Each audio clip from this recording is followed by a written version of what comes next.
Meus irmãos, nós já vimos que o apóstolo Paulo escreveu essa carta com o objetivo de instruir, consolar, confortar e fortalecer os cristãos da região da Ásia Menor, cuja sede estava na cidade de Éfeso. Essa carta enviada a Éfeso, ela tinha como objetivo também ser lida nas igrejas em cidades circunvizinhas. E o tema central da carta é a igreja, como Deus na eternidade concebeu e planejou a igreja, e como essa igreja foi chamada pelo Evangelho. Paulo fala do seu papel como apóstolo na consecução desse propósito de Deus. Depois ele fala da união de judeus e gentios nessa igreja e entra na parte prática a partir do capítulo 4, tratando da unidade da igreja, tratando dos dons espirituais, da vida em família, casamento, criação de filhos, vida em sociedade, batalha espiritual. Nós temos muita coisa pela frente para ver nessa cartinha maravilhosa.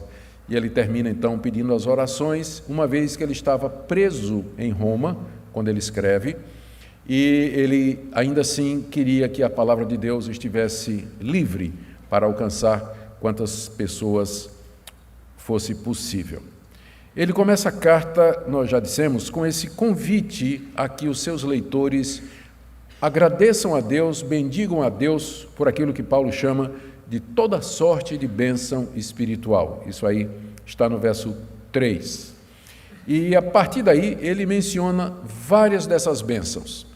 E ele menciona que Deus nos escolheu, ele diz que Deus nos predestinou antes da fundação do mundo para sermos um povo para Ele, para sermos filhos adotados. Isso aí está nos versos de 3 a 6.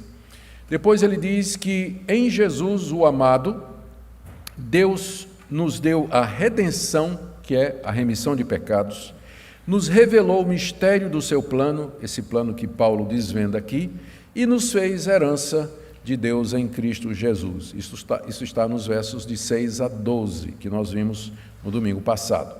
E hoje nós veremos a parte final, onde Paulo menciona duas bênçãos espirituais relacionadas com a obra do Espírito Santo, que são a selagem ou selo daquele que crê e a garantia como penhor de que Deus vai levar até o fim, vai cumprir todas estas promessas, todas essas bênçãos anunciadas aqui. Não esqueçamos que essa passagem ela é uma passagem trinitária. Ela foi estruturada em torno das três pessoas da Trindade. Começa falando da obra do Pai, como Ele planejou, escolheu, predestinou. Depois fala da obra do Filho, como o Filho veio ao mundo, executou esse plano, redimindo com seu sangue aqueles que Deus escolheu e predestinou, morrendo por eles. E como agora o Espírito Santo chama pela pregação da palavra, sela e confirma e guarda até o dia da vinda de Cristo.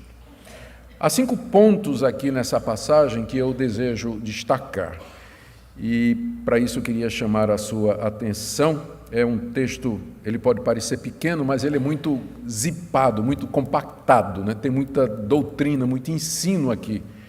Por isso, nós esperamos que no pouco tempo que temos seja suficiente para, pelo menos, percebermos 5 ensinamentos aqui na passagem. O primeiro deles é que Deus escolheu e predestinou para seu povo não somente judeus, mas também gentios.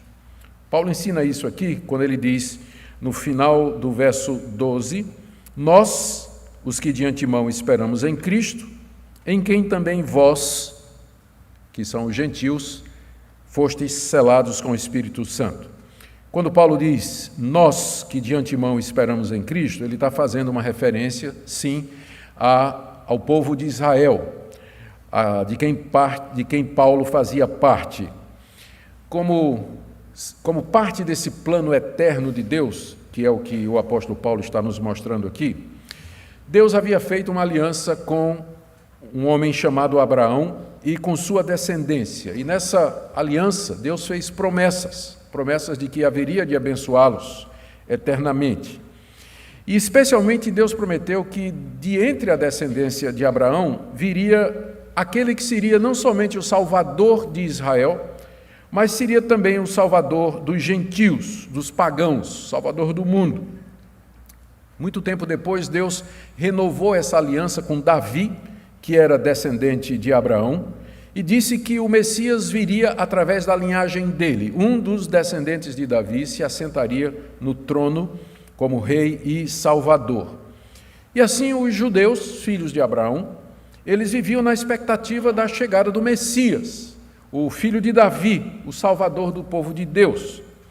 Essas expectativas na época do apóstolo Paulo, na época do Senhor Jesus, há 2000 anos atrás, elas estavam em parte equivocadas, porque os judeus estavam pensando que o Messias ele seria primariamente um libertador político, seria um salvador nacional que lideraria os exércitos de Israel em guerra contra as potências estrangeiras e inimigas, trazendo libertação, vitória, colocando Israel como sendo a nação mais importante do mundo. Eles não entendiam a necessidade do perdão de pecados mediante a morte do Messias. Por isso, para eles, a morte de Cristo na cruz era a prova de que Jesus não era o Messias, porque eles esperavam o Messias glorioso, o Messias libertador.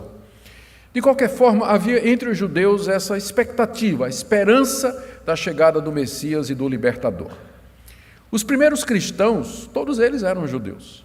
Os 12 que Jesus chamou, aqueles 120 que aparecem lá no dia de Pentecostes, que constituíam a totalidade da igreja, depois os 3.000 que se converteram com a pregação de Pedro, em Atos 2, depois os 5.000 que se converteram com a segunda pregação de Pedro, Atos capítulo 5, todos eles eram judeus. A partir daí, milhares de judeus moradores de Jerusalém creram em Cristo Jesus. Eles creram em Jesus e eles receberam o Espírito Santo da promessa, conforme Pedro pregou no dia de Pentecostes. Se vocês se arrependerem e crerem em Jesus, vocês receberão o Espírito Santo, assim como nós recebemos quando o Espírito Santo veio sobre eles, que está no livro de Atos capítulo 2. É por isso que Paulo diz, nós, os que primeiro ou de antemão esperamos em Cristo. Ele está se referindo então à nação judaica, aos israelitas que tinham essa expectativa, essa esperança da chegada do Messias. Mas aqui é que está o grande mistério, é que Deus havia escolhido e predestinado não somente judeus para serem salvos, mas também gente de outros povos, de outras nações, como ele diz aqui no verso 13, depois de dizer no final do verso 12, nós que de antemão esperamos em Cristo, que são os judeus, em quem também vós, se referindo aos seus leitores, que não eram judeus, que eram pagãos, que eram moradores da cidade de Éfeso. A maior parte da igreja de Éfeso, que seriam os leitores dessa carta, a quem Paulo se dirige como vós, a maior parte dessas pessoas, era de não-judeus. Muitos tinham vindo da idolatria, da imoralidade, da bruxaria, da feitiçaria. Eles viviam anteriormente na cegueira e na ignorância espiritual, separados completamente de Deus, não sabiam de nada desse plano de Deus, da aliança de Deus com a nação de Israel, não sabiam nada a respeito de Jesus Cristo. Mas quando Paulo chegou em Éfeso pregando o Evangelho, eles creram em Jesus e receberam o Espírito Santo da mesma forma como os judeus receberam no dia de Pentecostes. É isso que Paulo está dizendo aqui. Nós, os que de antemão esperamos em Cristo, em quem também vós, depois que ouviram a palavra da verdade e creram nessa palavra, foram também selados com o Santo Espírito da promessa, como os judeus lá no dia de Pentecostes.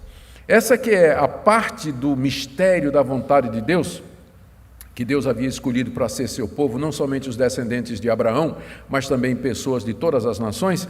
Era isso a parte do plano de Deus que não havia sido revelada com muita clareza no Antigo Testamento, embora estivesse lá.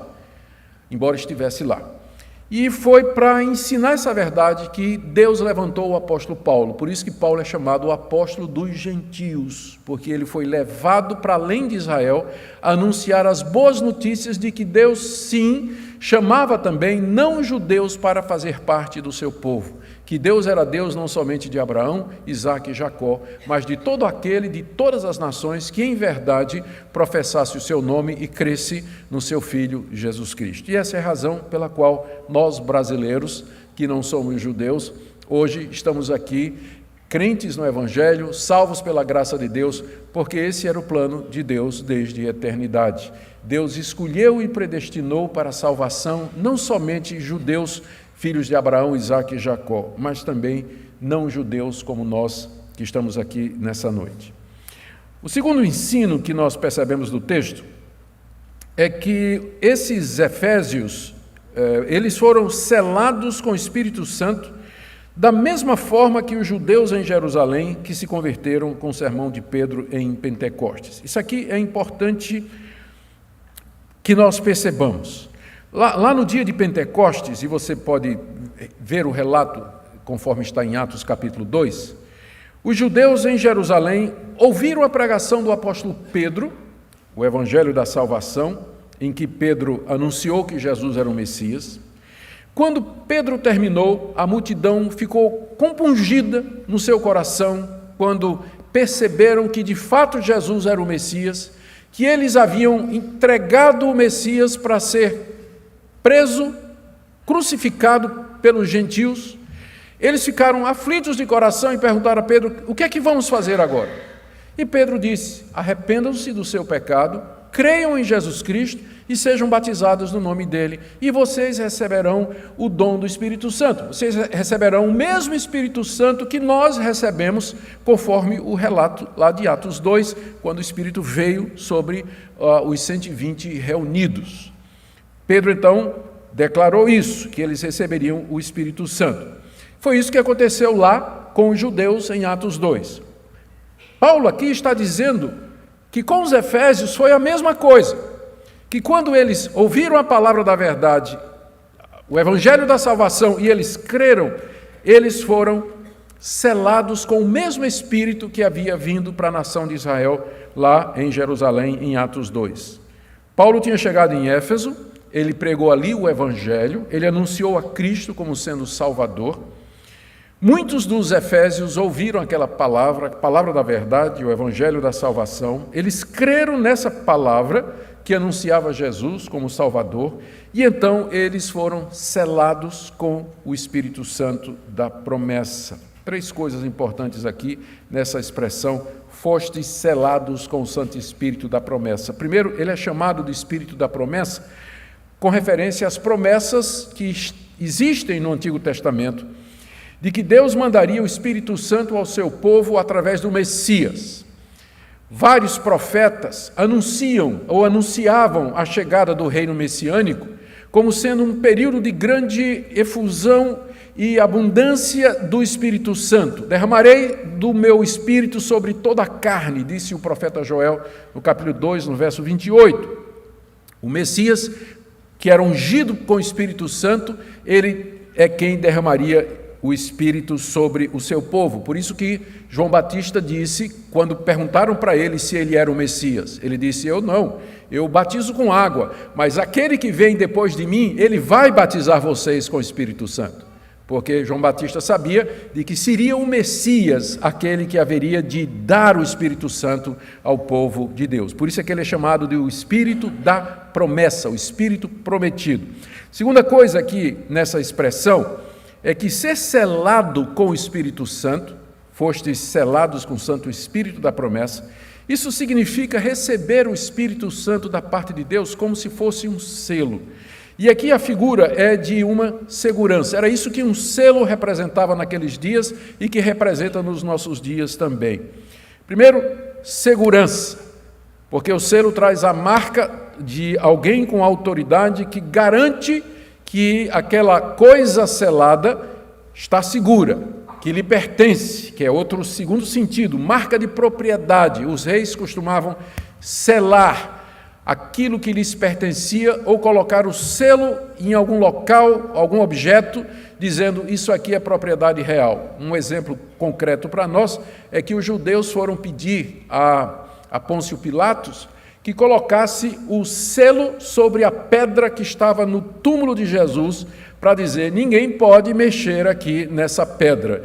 Como os anjos não estavam nem aí, eles moveram a pedra e Jesus ressuscitou do mesmo jeito, com o selo de Pilatos ou não. Mas, de qualquer forma, a ideia do selo era exatamente essa: garantia e segurança, marca de propriedade.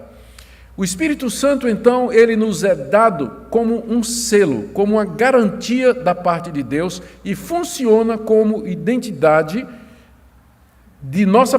nossa identidade de que, de fato, pertencemos a Deus. E o terceiro ensino aqui dessa frase, é importante isso aqui, é que esse selo do Espírito Santo, ele acontece no mesmo tempo em que você ouve com fé a palavra do Evangelho. Todos os verbos aqui, eles estão no passado.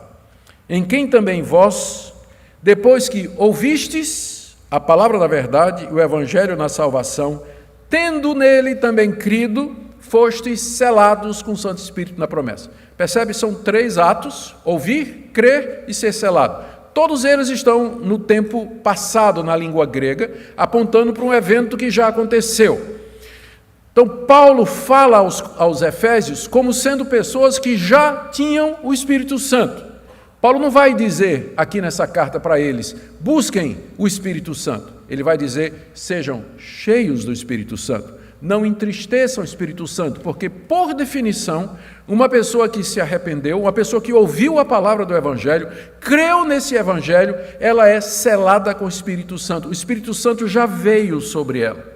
Eu digo isso porque em algumas tradições, em algumas igrejas, é ensinado que essa vinda do Espírito Santo ocorre num momento posterior e diferente da conversão. Que uma pessoa pode crer, a pessoa pode receber Jesus como Senhor e Salvador, mas ela precisa ainda ser, numa segunda experiência, às vezes chamada de segunda bênção, ser batizada com o Espírito Santo. Entretanto, não é esse o ensino que nós encontramos no Novo Testamento. O batismo com o Espírito Santo, ou o selo do Espírito Santo, ele ocorre quando você crê no Evangelho e, ao mesmo tempo, naquele instante, o Espírito Santo lhe é dado como selo da parte de Deus. O batismo é uma experiência iniciatória. O batismo é sempre uma cerimônia de iniciação. O batismo com o Espírito Santo está no início da nossa experiência cristã.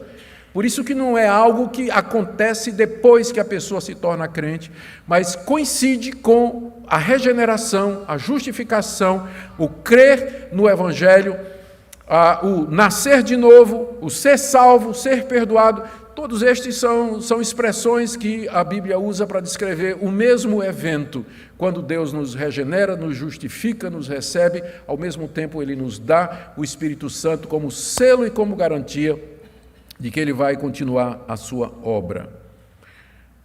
Terceiro ensino que eu queria trazer para nós aqui dessa passagem é que o meio pelo qual Deus chama os seus escolhidos, não somente dentre os judeus, mas de todas as nações, como por exemplo os Efésios, é através da pregação. Veja, Paulo está dizendo aqui, vocês foram selados depois que ouviram a palavra da verdade, o Evangelho da vossa salvação, e tendo nele também crido. Ou seja, o meio pelo qual eles receberam o selo do Espírito Santo foi através da pregação do Evangelho. Vocês vão ver porque esse ponto é importante daqui a pouco. Os Efésios creram, foram selados, depois que ouviram a palavra da verdade. A palavra da verdade quer dizer a palavra verdadeira, a verdadeira palavra de Deus, e isso em contraste com as falsas religiões e filosofias nas quais os efésios tinham acreditado até aquele momento que Paulo colocou os pés em Éfeso e lhes trouxe a verdade. Que é a mesma coisa de o evangelho da vossa salvação. A palavra da verdade é o evangelho da vossa salvação. A palavra evangelho significa boa nova. As boas novas da salvação quer dizer Deus salva pecadores. Deus salva pecadores mediante Jesus Cristo. Se vocês se arrependerem dos seus pecados, se vocês crerem em Jesus Cristo, boa notícia, Deus vai perdoar todos os seus pecados e ainda vai dar o Espírito Santo como garantia de que vocês haverão de viver eternamente com Ele. Os Efésios, como nós temos visto aqui, eles haviam sido escolhidos e predestinados antes da fundação do mundo, como Paulo diz no capítulo 1, verso 4, Deus nos escolheu antes da fundação do mundo, como ele diz no verso 5, Deus nos predestinou, como ele diz aqui no verso 11, fomos feitos herança predestinados segundo o propósito de Deus. Os Efésios haviam sido eleitos e predestinados para a salvação antes da fundação do mundo. Cristo havia morrido por eles, e paga o pecado deles cerca de 25 anos antes de Paulo escrever essa carta. Cristo tinha morrido na cruz e ali Cristo tinha pago o pecado dos efésios. Lá na eternidade, Deus os havia escolhido e predestinado. 25 anos antes dessa carta ser escrita, Cristo encarnado morre na cruz pelos pecados deles. E agora então, para completar o ciclo, Deus manda o apóstolo Paulo a Éfeso pregar o evangelho, porque é através da pregação que Deus chama os eleitos, os escolhidos. É através da pregação que eles vão ouvir as boas notícias. E eles creram, porque os eleitos crerão. Os predestinados haverão de crer na pregação do Evangelho. Aos demais, Deus os entregou ao seu próprio arbítrio. Por isso eles nunca vão querer. Por isso eles nunca vão crer. Por isso eles nunca vão entender. A não ser que Deus de fato chame, a menos que Deus ilumine, que é a parte seguinte que nós veremos na exposição de Efésios, como Paulo ora para que Deus dê iluminação aos seus ouvintes, porque sem a iluminação, sem o convencimento do Espírito Santo, o Evangelho nunca é boa nova para ninguém. Os Efésios teriam continuado na cegueira do seu coração. Mas foi pela pregação do Evangelho que Deus os salvou efetivamente. Na eternidade, o Pai escolheu e predestinou. Na plenitude dos tempos, 2000 anos atrás, o Filho veio, encarnou, morreu na cruz pelo povo de Deus.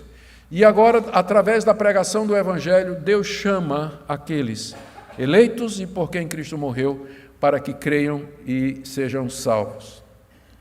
O quarto ensino que nós queremos tirar aqui dessa passagem é que esses eleitos de Deus, assim chamados e selados pelo Espírito Santo, haverão de perseverar na fé até o fim das suas vidas ou até a vinda do Senhor Jesus. Note que Paulo diz aqui no verso 14, depois de dizer no verso 13 que eles foram selados com o Santo Espírito da promessa, Paulo diz, o qual, Espírito, é o penhor da nossa herança até o resgate de sua propriedade. Nessas duas sentenças aqui nós temos a riqueza de informações. Eu destaco aqui alguns ensinos. Primeiro, existe uma herança a ser recebida por nós. Veja o que Paulo diz aqui. O Espírito Santo é o penhor da nossa herança. Então nós temos uma herança. Por que nós temos uma herança? Porque nós somos feitos filhos de Deus. E os pais costumam deixar bens em herança para os seus filhos. Então, como filhos de Deus, nós somos também herdeiros de Deus.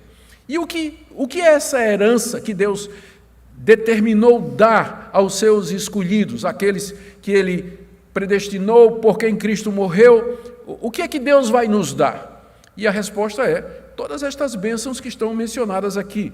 Sermos o seu povo, sermos seus filhos, sermos santos e irrepreensíveis, redimidos do pecado, da culpa, do medo, da morte e do diabo, viver no novo céu e na nova terra para o louvor, para a glória de Deus.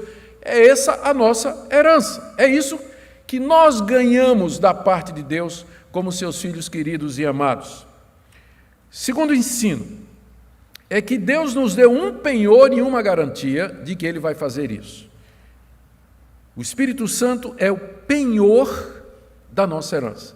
Todo mundo sabe o que é um penhor, né? Infelizmente, às vezes, da maneira errada. Porque, né, a gente descobre o que é o penhor quando a gente está liso, quebrado. Então a gente vai numa loja de penhores, pega aquele relógio Rolex que seu pai deixou de presente para você quando morreu, e você deixa empenhado lá por 300 contos, né? Pega R$300 e deixa o Rolex lá. O relógio lá, é uma garantia de que você vai voltar e vai pagar os 300, infelizmente acrescido de juros, né? Que não são poucos. Então, todo mundo sabe o que é um penhor. É a garantia que você empenha de que você vai resgatar alguma coisa. É exatamente essa figura que o apóstolo Paulo está usando aqui. Deus nos deu o Espírito Santo como uma garantia de que Ele virá cumprir a sua promessa. Ele virá nos dar tudo isso que Ele havia prometido. Note que ele diz aqui que o Espírito Santo é que funciona como esse penhor. E a pergunta é, de que maneira o Espírito Santo funciona como uma garantia da minha herança, de que Deus vai me dar a vida eterna, de que Deus haverá de me dar tudo isso que Ele prometeu, a imortalidade, a ressurreição dos mortos. A maneira como o Espírito Santo faz isso é que ele ilumina, convence, consola, guia, instrui e sustenta o crente na fé. Mesmo no meio de dificuldades, no meio de problemas, no meio de aflições, o eleito ele não perde a fé em Cristo Jesus. Ele pode vacilar, ele pode questionar alguns momentos, mas porque o Espírito Santo está nele, o Espírito Santo o convence, o persuade, o consola, o protege e ilumina de forma que, mesmo em meio às dificuldades, aquele que foi eleito por Deus e por quem Cristo morreu, ele nunca vai perder a fé em Jesus Cristo, embora essa fé fraqueje às vezes essa fé questione, às vezes, mas ele nunca definitivamente vai perder a fé em Jesus Cristo. É nesse sentido que o Espírito Santo ele é a garantia que Deus nos dá, porque ele vem morar em nosso coração e em nosso coração e na nossa mente ele persuade, ele esclarece, ele conforta, ele instrui e é ele quem diz ao nosso coração, você de fato é filho de Deus. Paulo se refere a isso como sendo o testemunho interno do Espírito Santo, está lá em Romanos capítulo 8, o próprio Espírito testifica com o nosso espírito de que nós somos filhos de Deus.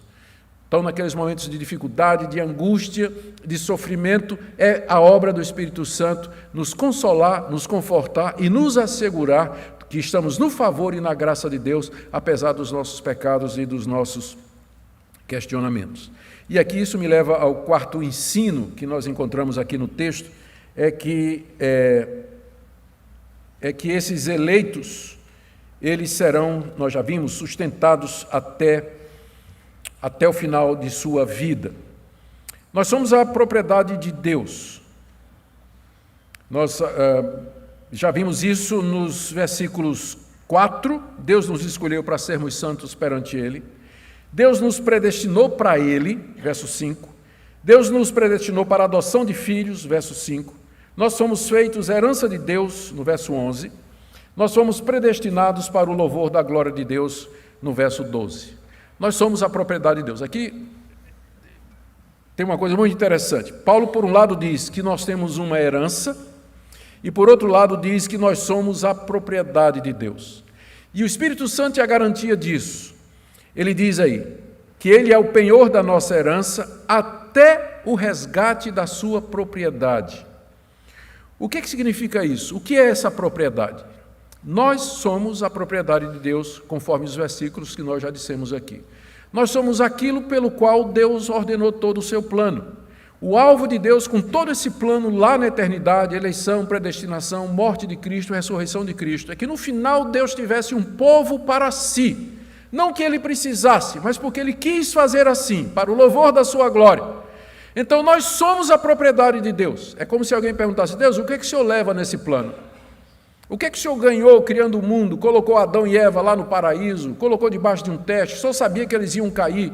O que o Senhor leva nisso no final? Ele disse, um povo que passou pelo pecado, foi perdoado do seu pecado, venceu o pecado, estará comigo para todo sempre, para o louvor da minha glória.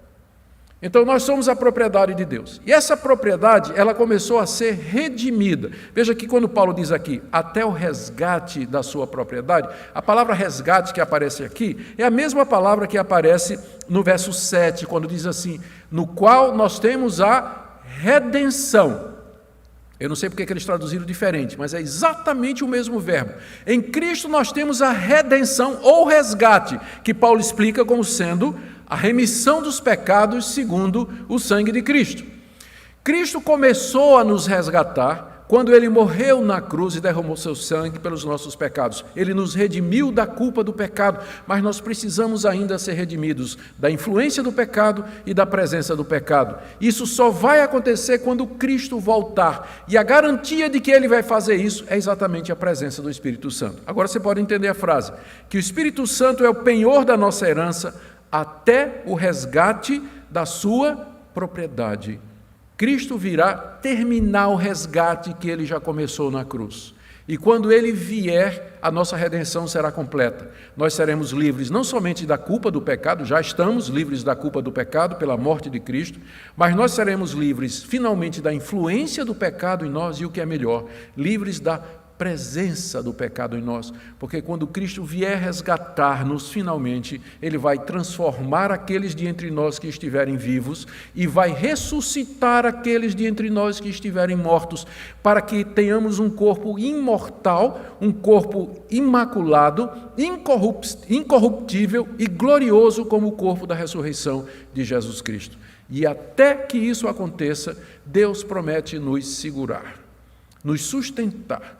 Ele promete que nós não nos afastaremos dessa verdade, que Ele não vai nos excluir, que Ele não vai nos lançar fora. A garantia de que Ele vai cumprir isso é que Ele nos deu o Espírito Santo. Agora nós estamos prontos para ler a passagem toda, não é? Agora nós entendemos. Paulo está dizendo assim: vocês foram selados com o Espírito Santo, da mesma forma que nós, judeus, fomos lá no dia de Pentecostes. Vocês aí em Éfeso, quando vocês ouviram a pregação que eu fiz e vocês creram no evangelho que eu preguei, vocês foram selados com o Espírito Santo, exatamente como eu fui e como os demais judeus que já esperavam o Messias lá em Jerusalém. O Espírito Santo funciona como uma garantia da parte de Deus de que vocês vão receber todas essas bênçãos que são mencionadas aqui, desde o verso 3, que nós começamos a ver há 2 domingos atrás. Vocês vão receber tudo isso. Deus nos dá o Espírito Santo como garantia. E mais do que isso, Ele é também garantia de que Deus virá redimir vocês, porque vocês são propriedade de vocês. Aquilo que Ele começou na cruz, Ele terminará na parousia, na segunda vinda de Cristo. E o Espírito Santo foi dado a vocês especialmente para isso. E o quinto ponto aqui, terminando essa parte expositiva, é que Paulo diz que tudo isso Deus fez, final do verso 14, em louvor da sua glória. Ele já tinha dito isso 2 vezes, não é? Ele tinha dito isso primeiro no verso 6, para louvor da glória de sua graça. Ele tinha dito no verso 12, a fim de sermos para louvor da sua glória. E aqui terminando a sentença no verso 14, em louvor da sua glória. Como nós já dissemos, você nunca vai encontrar na Bíblia uma razão para Deus fazer as coisas além dessa. Deus faz tudo o que Ele faz para o louvor da sua glória, para que Ele seja reconhecido como Deus, Deus glorioso, para que nós o louvemos e nós o exaltemos, para que nós na eternidade, ressurretos, participando do novo céu e da nova terra, adoremos em exultação a esse Deus que elaborou esse plano tão maravilhoso e tão precioso. Eu quero tirar algumas lições aqui, terminando, queridos. Primeiro, aqui nós temos nessa passagem uma resposta para aqueles queridos irmãos que não percebem a necessidade de pregarmos o Evangelho a todos, se Deus já escolheu e predestinou aqueles que haverão de se salvar. Você sempre ouve gente que tem dificuldade com a doutrina da eleição e da predestinação, dizendo assim: ora, se Deus já escolheu e predestinou, para que pregar? Está aqui a resposta.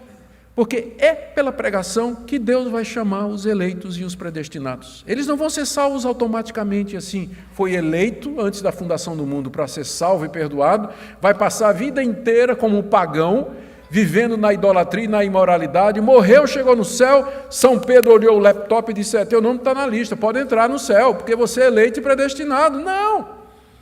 O eleito e predestinado, ele tem que passar pela conversão, ele passa pelo arrependimento de pecados, mudança de vida, ele tem que ouvir o Evangelho, crer no Evangelho, ser salvo dos seus pecados, receber o Espírito Santo.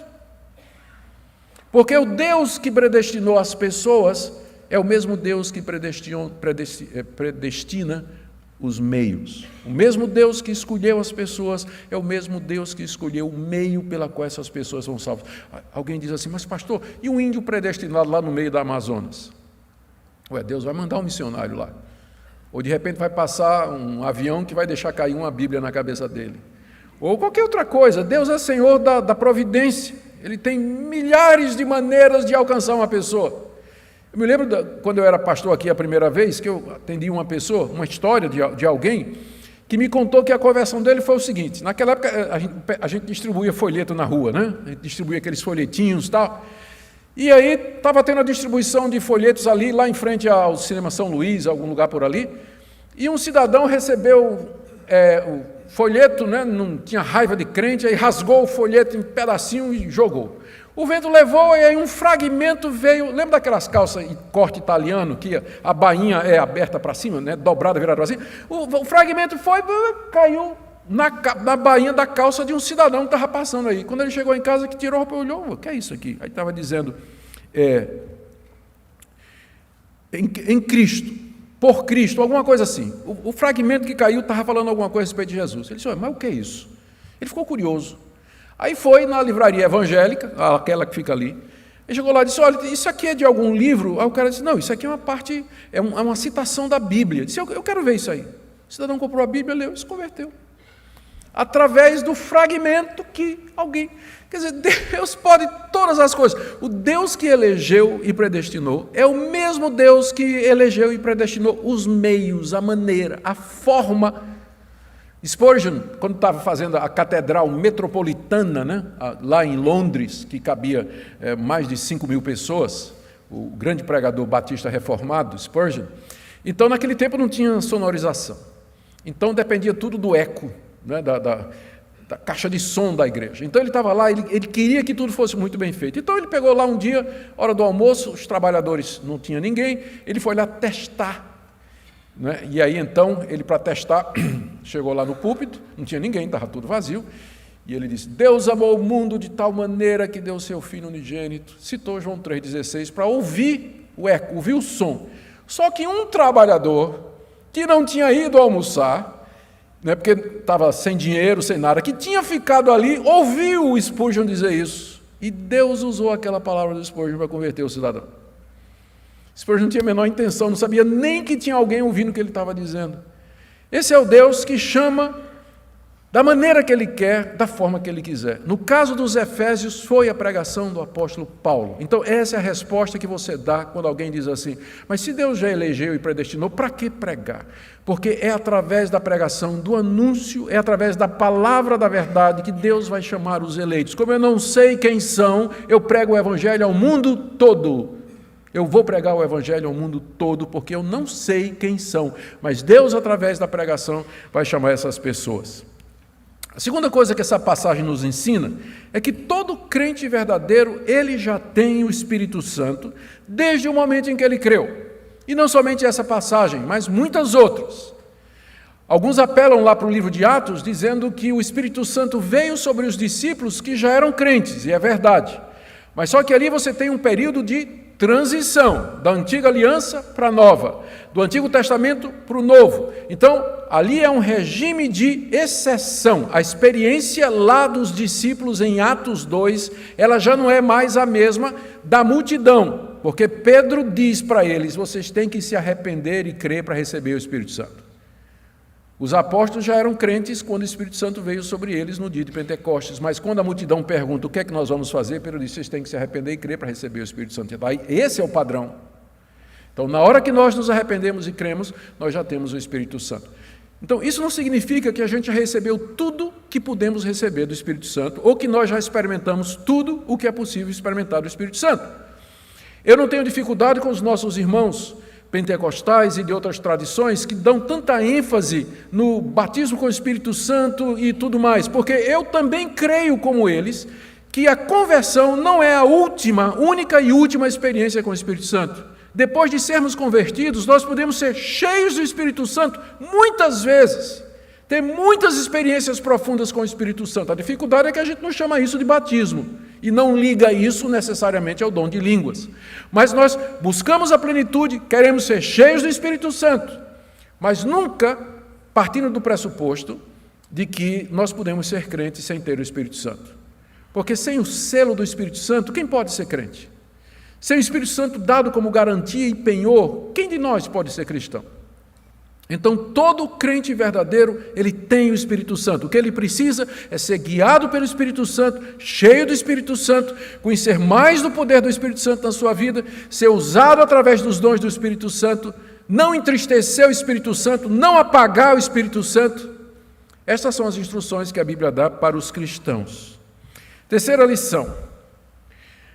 Nós aprendemos aqui também que aquele que Deus escolheu, e por quem Cristo morreu, e que foi selado pelo Espírito Santo como garantia, jamais perderá a fé em Cristo Jesus, ainda que passe por momentos de crise. Muitos evangélicos no Brasil acreditam que um crente verdadeiro pode perder a sua salvação. Mas esse ensino é um ensino equivocado. É um ensino que pressupõe que foi ele, que a sua salvação depende dele. Então, se você acredita que sua salvação dependeu de você, foi você que escolheu, então você está certo em dizer que se você pode perder a salvação. Porque se você teve o poder de escolher por você a salvação, você pode desescolher a qualquer momento também. Então, se a salvação é resultado de uma escolha sua, então você está certo, você pode perder a sua salvação. Mas se você acreditar, como o apóstolo Paulo, que a salvação é uma obra do Deus triuno, do começo ao fim, que foi Deus que predestinou, Cristo morreu e o Espírito Santo sela, você nunca vai chegar a essa conclusão de que o eleito se perde, porque a permanência na fé não é uma coisa que você consegue por você. Você só permanece na fé porque Deus permanece no propósito de salvar você. A perseverança é de Deus. É Deus que não desiste daqueles que Ele escolheu. É Deus que não desiste daqueles por quem seu Filho morreu. É Deus que não desiste daqueles em quem o seu Espírito primeiramente habitou. E porque Deus é imutável no seu propósito, se Cristo morreu por você, se Deus lhe amou, lhe predestinou e lhe escolheu, você recebeu o Espírito Santo de Deus, não tem como dizer que você vai algum dia perder a sua salvação. Agora, é claro, a pessoa que foi salva de verdade, ela não vai usar essas doutrinas como desculpa para viver uma vida no pecado. De vez em quando aparece um dizendo assim, não é? Não, eu fui salvo e sou predestinado e vivendo uma vida completamente fora dos caminhos de Deus. Qual é a prova que ele tem de que é eleito? Qual é a prova de que ele tem que é eleito? Nunca esqueço aquela história famosa do Billy Graham, né? Famoso evangelista. Pegou um avião e ao lado dele sentou um sujeito totalmente bêbado, que reconheceu o grande evangelista e disse, você é Billy Graham? Desculpa, eu não sei imitar um bêbado, não sei como é. Aí, né? Você é o famoso Billy Graham, né? Disse, não, sou eu sim. Disse, pois é, pois, foi o senhor que me converteu. Aí Billy Graham disse, foi mesmo, porque se fosse o Espírito Santo, você não estaria assim. Né? Pois é. Finalmente, então, eu daria uma última aplicação prática para aqueles que estão nessa noite aqui em busca de segurança e de certeza de que foram eleitos para a salvação. Queridos, não há nada de arrogante em ter certeza de você ter sido escolhido. De vez em quando a gente vê nas redes sociais alguém zombando disso. Esses que se acham escolhidos. Como se fosse uma arrogância a gente dizer, eu sei que fui escolhido em Deus para a salvação. Seria arrogância se essa escolha tivesse como base um mérito. Ou seja, Deus me escolheu porque eu sou melhor do que os outros. Mas quem entende a doutrina reformada sabe que não é isso que nós dizemos. Nós dizemos que a eleição é feita pela soberana graça de Deus e que não tem nada a ver com mérito de ninguém, porque todos pecaram e destituídos estão da glória de Deus. A eleição é graça que Deus dá a quem Ele quer e não está baseada em nada que Ele viu na criatura. Por isso, reconhecer a sua eleição, é melhor você dizer assim, eu reconheço a eleição, não tem nada de arrogância nisso. Na verdade, é um reconhecimento da graça de Deus, do plano de Deus e da obra de Cristo na cruz do Calvário por você. Então, não se intimide quando as pessoas olham para você e dizem, você é um dos escolhidos. Você diz, pela graça de Deus, não por mérito, mas pelo favor de Deus, não por nada que eu fiz ou faço ou que Deus previu que eu faria, mas somente pela sua misericórdia. Segunda coisa, esse deveria ser o estado normal do cristão. Ele deveria estar seguro da sua eleição e da sua vocação, porque é exatamente dessa segurança que ele vai tirar confiança para enfrentar os problemas, pobreza, tristeza, doença, crises, porque ele está seguro que Deus o amou antes da fundação do mundo, que Cristo morreu por ele e que o Espírito Santo habita nele. Quando falta essa certeza do favor de Deus e do relacionamento com Deus, o crente fica vacilando, ele fica inquieto, ele fica incerto, ele não tem uma âncora. Ele não tem um referencial, uma pilastra espiritual para se agarrar no meio da crise, no meio da tempestade. Contudo, crentes verdadeiros podem duvidar. É possível que uma pessoa um verdadeiro eleito de Deus, porque em Cristo morreu, é possível que ele vacile, que ele passe por momentos de dúvida, por momentos de questionamento. Por isso que é nosso dever buscar essa certeza na nossa vida. Eu vou ler aqui o que Pedro diz na sua segunda carta, capítulo 1, verso 10. Por isso, irmãos, procurai com diligência cada vez maior confirmar a vossa vocação e eleição, porque procedendo assim não tropeçareis em tempo algum. Pedro diz, meus irmãos, procurem confirmar a eleição de vocês. Como é que a gente confirma a eleição? Busca a Deus. Deus, se eu sou teu, então testifica no meu coração, dá-me essa convicção, tira a dúvida, segura-me disso. Se eu estou iludido, se eu estou enganado, se eu estou sendo só religioso, abre os meus olhos, quebranta o meu coração, me dá o arrependimento verdadeiro, muda a minha vida. Primeira coisa que você tem que fazer é chegar diante de Deus. Segundo, use aqueles meios que Deus determinou, através dos quais o Espírito Santo fortalece a nossa certeza. Leitura diária da Bíblia, participar dos cultos da igreja, participar da ceia do Senhor da maneira correta, são meios de graça pelos quais Deus fortalece a nossa fé e a nossa segurança. Você não pode, sendo um desigrejado, você não pode, sendo alguém que não lê a Bíblia, você não pode, sendo alguém que não participa desses meios, querer ter certeza do seu relacionamento com Deus, uma vez que Deus nos assegura exatamente no uso desses meios. E procure essas evidências na sua vida. Você crê no Senhor Jesus como seu Senhor e Salvador? Você crê que o Evangelho é a palavra da verdade? Você crê que é salvo mediante a graça de Deus? Você deseja essa glória prometida aqui? Quando eu comecei a descrever a nossa herança, aquilo que Deus tem preparado para você, como é que seu coração reagiu? Pai, vai ser muito chato. Foi assim? Vai ser muito chato. Quando eu falei sobre a vinda do Senhor Jesus Cristo e a transformação dos nossos corpos, você disse assim, Senhor, por favor, nem tão cedo, porque eu ainda quero casar. Não venha antes de eu casar. Você disse isso? Mas se você almeja essas coisas, se essas coisas são deleite do seu coração, você não tem por que duvidar da sua eleição. Se você crê no Senhor Jesus, se você espera nele, se você odeia o pecado, ainda que seja pecador, imperfeito, mas você odeia, detesta quando você peca, você não tem por que duvidar da sua eleição e da sua predestinação. Mas aqueles que vivem na prática do pecado, que não têm convicção de pecado, não têm arrependimento, você não tem base nenhuma para pensar que é um eleito. Mesmo que você venha à igreja, frequente a igreja, nasceu aqui, foi batizado, nada disso é evidência da eleição. A evidência da eleição é arrependimento, fé em Jesus Cristo e a busca de uma vida santa. Procure essas coisas na sua vida. E, finalmente, para você que está aqui nessa noite, que está aflito, caiu em pecado, está temeroso, incerto da graça de Deus. Eleitos podem cair em pecado. Pense no rei Davi. Pense em Pedro.